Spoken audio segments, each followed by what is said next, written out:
अध्यक्ष जी, हमारे पूर्वांचल में एक कहावत है कि आकाश बांधो पाताल बांधो, कम से कम अपनी टाटी तो बांधो। यह सरकार आकाश बांध रही है, पाताल बांध रही है, लेकिन अपनी टाटी नहीं बांध रही है। यह साबित करता है कि अपनी टाटी अगर बंधी होती तो सैकड़ों किलोमीटर दूर से आतंकवादी हमारे घर में आता, पर्यटकों को मारता और भाग नहीं जाता। हमारे नेता पूर्व रक्षा मंत्री स्वर्गीय मुलायम सिंह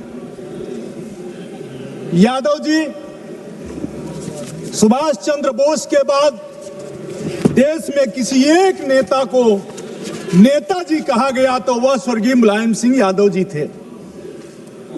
सभापति महोदय, उन्होंने इस सदन में कहा था, भारत को किसी के दबाव में नहीं, अपने स्वाभिमान के बल पर चलना चाहिए। चाहे अमेरिका हो, चीन हो या पाकिस्तान हो, भारत को झुकना नहीं चाहिए। अमेरिका के साथ हमारे रिश्ते रणनीतिक हैं, लेकिन हमें यह ध्यान रखना होगा कि सहयोग की कोई बात, सहयोग की कोई भी शर्त बराबरी, आत्मसम्मान और पारदर्शिता के आधार पर ही हो। आज जो हुआ, मैं उसी कुछ सवालों पर आपसे कहना चाहता हूं।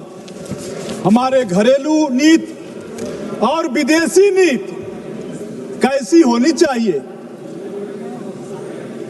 जवान की सीमा सुरक्षित हो, किसान का खेत सुरक्षित हो और गरीब का पेट सुरक्षित हो, ये हमारी नीतियां होनी चाहिए।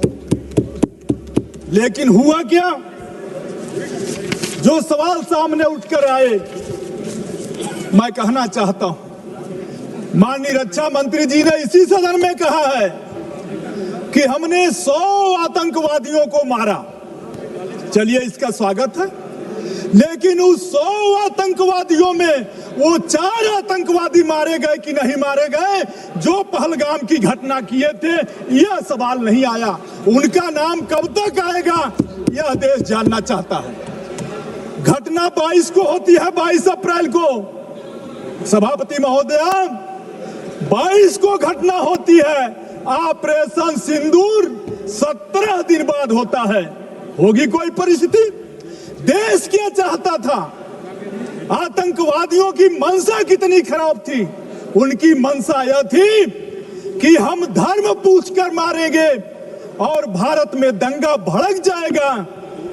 और पूरे देश के लोगों को मैं बधाई देता हूं कि आतंकवादियों के मंसूबों को नाकाम किया और हिंदू मुस्लिम सब लोगों ने मिलकर के आतंकवादियों के इस नापाक इरादे को पर लगाम लगाया।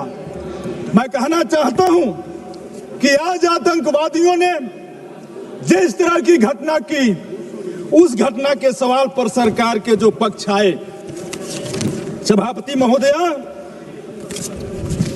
जिसका जिक्र अभी हमारे दूसरे वक्ता भी कर रहे थे, हमारे नेता मुलायम सिंह यादव जी ने दुनिया के सामने समर्पण की कोई बात कभी नहीं की थी। स्वर्गीय मुलायम सिंह जी ने 30 जून को, 22 तारीख को हमला होता है। 17 दिन बाद 7 मई को सिंदूर ऑपरेशन होता, ऑपरेशन सिंदूर होता है। देश का मन क्या था? देश में इतना गुस्सा था, वो तीसरे दिन चाह रहा था ऑपरेशन सिंदूर नहीं, ऑपरेशन तंदूर चलाओ और जो आतंकवादी मरे हैं उनको ला करके जेल में, उनको उसी तंदूर में डाल दो। लेकिन 17 दिन बाद हुआ जो हमला, 3 दिन में बंद हो गया। 3 दिन में बंद हुआ। 7 मई को ऑपरेशन शुरू हुआ और 10 मई को विश्व गुरु। देश की मीडिया, किस भारतीय को नहीं घमंड होगा कि हमारे देश के प्रधानमंत्री विश्व गुरु हो? किस भारतीय को नहीं इस पर घमंड होगा? लेकिन घमंड क्या हुआ? हम लोग जिसे विश्व गुरु समझ रहे थे, पता चला विश्व गुरु तो व्हाइट हाउस में बैठा है। विश्व गुरु व्हाइट हाउस में बैठा है और उन्होंने क्या कहा विश्वगुरु ने? मैं कहना चाहता हूं, अमेरिका के राष्ट्रपति डोनाल्ड ट्रंप ने सार्वजनिक रूप से और अंतरराष्ट्रीय मंचों पर कहा, 26 बार कहा कि उन्होंने भारत पाकिस्तान का युद्ध विराम कराया है। उन्होंने कई बार अंतरराष्ट्रीय मंचों पर कहा कि उन्होंने भारत और पाकिस्तान के बीच एक बड़े न्यूक्लियर युद्ध को टालने के लिए व्यापार समझौता ऑफर किया है। हाल ही में ट्रंप ने यह भी दावा किया कि 5 फाइटर जेट गिराए गए थे, जिसमें सीडीएस के बयान की ओर भी इशारा किया। ट्रंप ने यह भी कहा प्रधानमंत्री मोदी शुरू में असहयोगी थे और संकट को कम करने के लिए अमेरिका की मध्यस्थता जरूरी थी। ये सभी दावे गंभीर और वैश्विक सुर्खियां बिटोर चुके हैं, लेकिन भारत सरकार इस पर चुप है। महोदया, प्रधानमंत्री मोदी और ट्रंप की घनिष्ठता मित्रता के बावजूद अमेरिका ने पाकिस्तान को IMF से ऋण दिलाने के पक्ष में मतदान किया। आखिर इसका मतलब क्या था? पहलगाम हमले के कुछ ही हफ्तों बाद राष्ट्रपति ट्रंप द्वारा पाकिस्तान के सेना प्रमुख असीम मुनीर को आमंत्रित करना एक आतंक समर्थक संस्था को वैश्विक वैधता देने जैसा था और भारत सरकार राष्ट्रीय शोक के समय भी पाकिस्तान को अलग थलग करने में विफल रही। महोदया, पहलगाम में धर्म के आधार पर हुई हत्याओं के बावजूद भारत न तो इस्लामिक देशों के संगठन और OIC में झूठे निरेटिव को चुनौती दे सका और न ही मुस्लिम दुनिया से एकजुटता हासिल कर सका, जबकि यह देश भारत के करीबी सहयोगी थे। पूरे विश्व की सुर्खियां ट्रंप के दावे और संस्करण से भरी रही, जबकि भारत एक सुसंगत और मुखर आधिकारिक पक्ष अंतरराष्ट्रीय मीडिया में पेश करने में विफल रहा। महोदया, क्वाड जैसे मंचों पर अहम भागीदार होने और रणनीतिक साझेदारी के बावजूद भारत अमेरिका को पाकिस्तान की सैन्य लीडरशिप को वैश्विक वैधता देने से नहीं रोक सका। अब मेरे अंत में कुछ सवाल हैं। महोदया, पहलगाम एक संवेदनशील इलाका माना जाता है और बैसारण में प्रतिदिन सैकड़ों पर्यटक आते हैं। इसके बावजूद आतंकवादी वहां खुलेआम घूमते रहे, धार्मिक पहचान के आधार पर लोगों को चिन्हित किया और दिन दहाड़े निर्मम हत्याएं की। घटनास्थल पर किसी भी प्रकार की पुलिस व सुरक्षा बल की मौजूदगी नहीं थी और दुर्भाग्य की बात है, वहां के महामहिम ने 3 महीने बाद अपने बयान में कहा कि इसमें चूक हो गई। महोदया, सुरक्षा में चूक हो गई। महोदया, जो आतंकवादी हालिया हमले के जिम्मेदार हैं, उन्हें अब तक क्यों नहीं गिरफ्तार किया गया?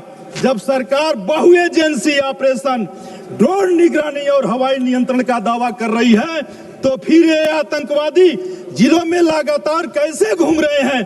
क्या सरकार जमीनी स्तर पर लोकेशन नेटवर्क और स्लीपर सेल्स को रोकने में नाकाम रही? महोदया, वो भी भारत ने हमेशा यह स्पष्ट किया है कि पाकिस्तान के साथ हमारे मसले द्विपक्षीय हैं और किसी तीसरे की मध्यस्थता स्वीकार नहीं की जा सकती। ट्रंप का दावा यह दर्शाता है कि मोदी सरकार ने अमेरिका के हस्तक्षेप की अनुमति दी, जो 1972 के शिमला समझौते के बाद से भारत के अस्थायी नीति के खिलाफ है। महोदया, अगर ट्रंप की बात सही है तो इसका मतलब है कि भारत ने अपने सैन्य और कूटनीतिक फैसलों की स्वतंत्रता खो दी। क्या भारत ने अमेरिका के कहने पर युद्ध विराम स्वीकार किया? महोदया, मैं कहना चाहता हूं, अंत में कहना चाहता हूं कि युद्ध विराम में अमेरिका की कोई भूमिका थी? क्या वास्तव में फाइटर जेट गिराए गए थे? भारतीयों को ये बातें अपने प्रधानमंत्री से क्यों नहीं सुनने को मिली? ट्रंप से सुनने के लिए क्यों मिली? महोदया, ट्रंप कहते हैं कि हालत युद्ध के कगार पर थे, जबकि सरकार कहती है कि यह सामान्य सैन्य बातचीत थी। दोनों बातें एक साथ नहीं सही सही नहीं हो सकती। या तो ट्रम्प झूठ बोल रहे हैं या यह सरकार सच्चाई छिपा रही है। महोदया, ट्रम्प की टिप्पणियां हमारे सेना की पेशेवर योग्यता को कम करके आंकती है, ऑपरेशन सिंदूर को गलत रूप से पेश करती है।